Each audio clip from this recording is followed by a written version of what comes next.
Morning student. आज हम लोग डिस्कस करने वाले हैं unbalanced Wheatstone bridge for capacitors.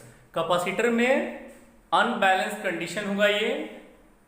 तो अगर अभी तक आपने मेरे वीडियो को सब्सक्राइब नहीं किया है तो काइंडली सब्सक्राइब कर लें और शेयर भी किया करें मेरे वीडियो को अगर अच्छा लगता हो।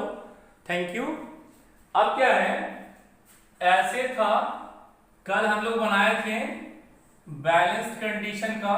ये ऐसे है, ये ऐसे है और ये ऐसे है, ये ऐसे और यहां से ये ऐसे है। तो इसको लिखे हैं C1, इसको C2, इसको C2 ही लिखते हैं, इसको C1 लिख देते हैं और इसको लिख देते हैं क्या चीज, C3। तो क्या बोले कि अगर इधर से अगर चार्ज आएगा तो इधर चार्ज तो पूरा इधर निकलेगा भी, तो इस पे जमा होगा, ये वाले पे डिपॉजिट होगा, ये वाले पे भी डिपॉजिट होगा, सब पे चार्ज डिपॉजिट होगा। तो सब का नाम लिख देते हैं ए, ये वाला बी, ये वाला सी ने लिख के डी और ये लिख देते हैं ई। तो ये वाला अनबैलेंस कंडीशन है। क्यों? क्योंकि this capacitance C1 by C2 ये इक्वल नहीं है, is not equals to C2 by C1। ये दोनों आपस में इक्वल नहीं है, इसलिए ये अनबैलेंस्ड कंडीशन है। कब होता? This capacity by this capacity must be equals to this by this. अगर दोनों बराबर होते तो कैपेसिटी बैलेंस हो जाता, ये वाले को हटा देते, ये दोनों सीरीज में हो जाता, ये दोनों सीरीज में हो जाता, इक्विवेलेंट कैपेसिटी निकाल देते। लेकिन अनबैलेंस्ड कंडीशन में बहुत ज्यादा लफड़ा है ना। ये जानबूझकर यहाँ C1 C2 लिखे, यहाँ C2 C1 लिखे। अगर यहाँ C3 C4 लिख देते तो और बहुत ज्यादा लंबा जाएगा, यही बहुत ज्यादा लंबा जाने वाला है। तो इस पे जो पॉजिटिव चार्ज होगा Q1, तो इस पे क्या होगा, माइनस Q1। बोले थे इक्वल मैग्नीट्यूड का चार्ज होता है अपोजिट नेचर का। इधर से Q आ रहा है तो इस पे जो डिपॉजिट होगा वो कितना होगा, Q माइनस Q1, और इधर वाले पे जो डिपॉजिट होगा वो कितना होगा, इधर वाले पे जो डिपॉजिट होगा, ये वाले पे जो डिपॉजिट होगा वो माइनस Q1 के बराबर। और अब देखिए इधर से चार्ज Q आया था, अगर इधर से चार्ज Q आता तो जैसा इधर चार्ज है वैसे ही इधर चार्ज डिपॉजिट होता। प्रिंसिपल ऑफ रिवर्सिबिलिटी बोलते हैं, प्रिंसिपल ऑफ रिवर्सिबिलिटी।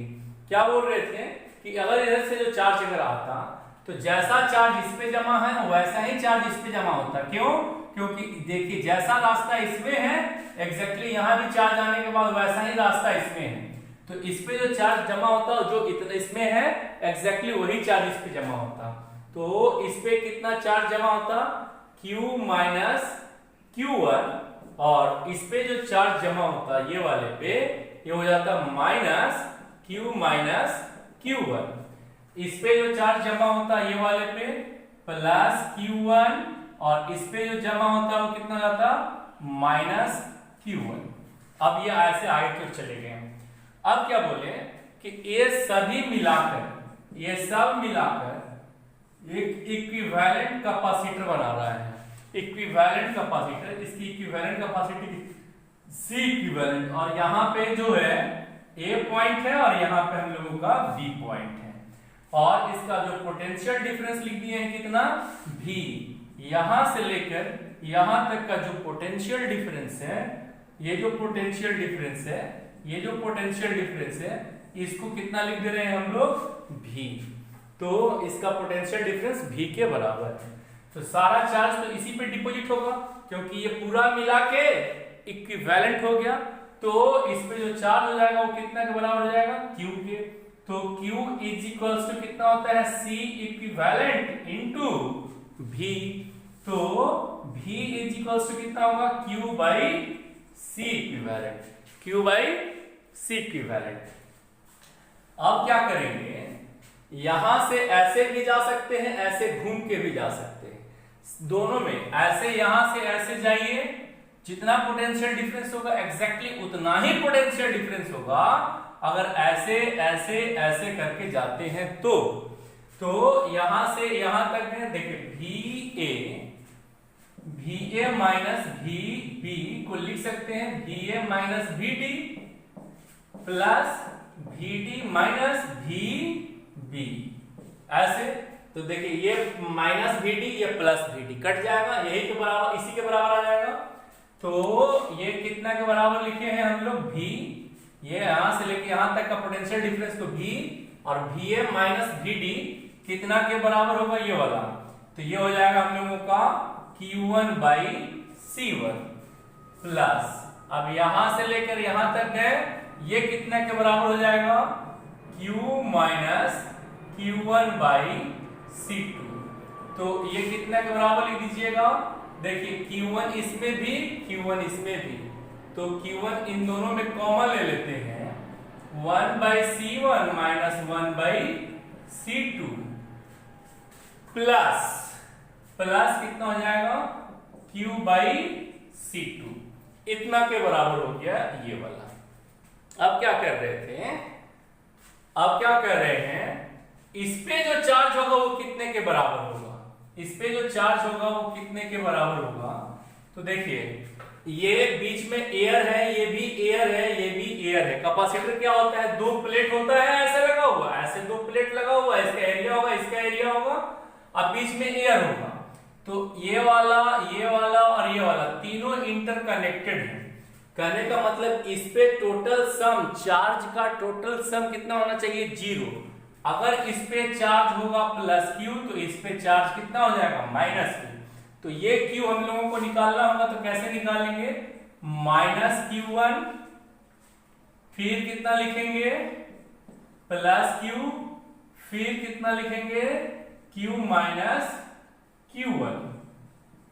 ये सब सम कितना के बराबर हो जाना चाहिए, ये टोटल सम कितना के बराबर होना चाहिए, ये होना चाहिए, ये इधर जाएगा तो 2Q1 माइनस Q के बराबर हो जाएगा। क्यों, टोटल चार्ज का जो सम होगा वो 0 होगा, क्योंकि पहले इसका तीनों पे कोई चार्ज नहीं था।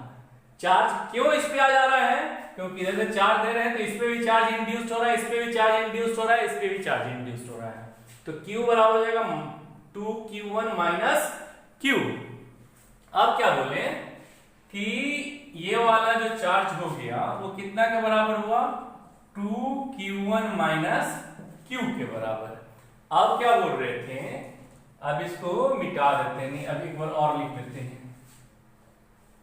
तो ये कैसे लिख दीजिएगा, सेकेंड इक्वेशन लिखना है हम लोगों को, इसको और थोड़ा सा इधर लेके आ जाते हैं, तब बोले तो ये कितना होगा V minus Q by C2 is equals to Q1 1 by C1 minus 1 by C2। ये हो गया हम लोगों का एक नंबर इक्वेशन, एक नंबर इक्वेशन ये हो गया। अब सेकेंड इक्वेशन जो लिखेंगे वो कैसे लिखेंगे, सेकेंड इक्वेशन यहां से ऐसे ऐसे जा रहे, अब ये ऐसे जाएंगे ऐसे, तो VA minus VB is equals to लिख दिए कितना V, अब V लिख दिए। अब बोलिए तो कितना के बराबर हो जाएगा, ये होगा यहां से यहां तक VA minus VB plus VD minus VE plus अब यहां से यहां तक आ गए VE माइनस VB, इतना के बराबर हो गया।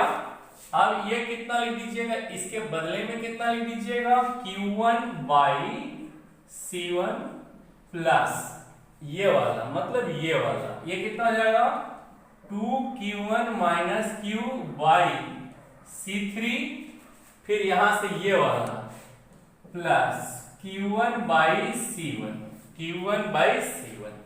अब क्या लिखिएगा, अब क्या करेंगे, सेकेंड इक्वेशन आ जाएगा हम लोगों का,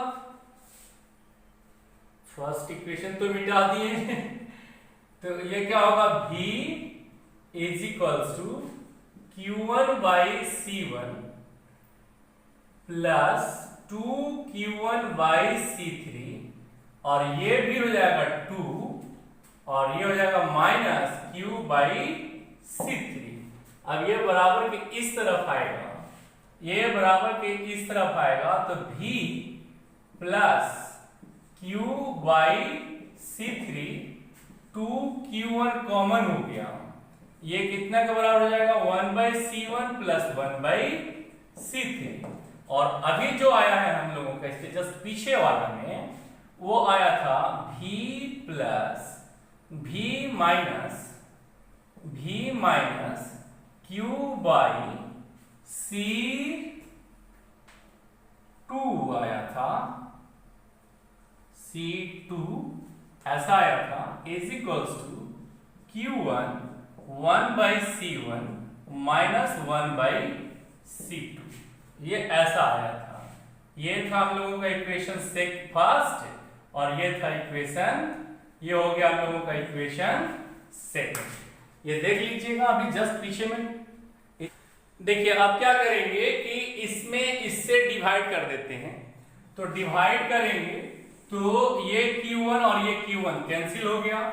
अब कितना के बराबर हो जाएगा, ये कितने के बराबर होगा, अभी हम लोग थोड़ा देर पहले लिखे थे Q is equals to C equivalent into V, अभी थोड़ा देर पहले लिखे हुए थे हम लोग ऐसा। तो V इज इक्वल्स टू क्या लिख दीजिएगा यहाँ पे, ये हो जाएगा, ये V इज इक्वल्स टू कितना के बराबर होगा, ये V इज इक्वल्स टू हो जाएगा Q by C equivalent plus Q by C3 by, अब ये हो जाएगा Q by C equivalent minus Q by C2 is equals to Q cancel हो गया है। अब ये कितना हो जाएगा 2C3 minus plus C1 by C1 C3 by, अब ये वाले का C2 minus C1 by C1 C2, तो ये C1 ये C1 कैंसिल हो गया। अब क्या करेंगे Q भी Q कॉमन लेके कैंसिल कर दीजिए, तो हो जाएगा C3 plus C equivalent by C3 into C equivalent by, अब ये हो जाएगा C2 minus C equivalent by C equivalent into C2 is equals to, अब ये तो ऊपर चला जाएगा 2C2 C1 plus C3 by, ये हो जाएगा C3 C2 माइनस C1 के इतना के बराबर हो जाएगा। तो अब ये C2 ऊपर जाएगा, C इक्विवेलेंट तो कैंसिल हो गया, ये C3 इससे कट जाएगा, ये C2 इससे कट जाएगा, तो इसको इससे काट देते हैं, इसको इससे काट देते हैं।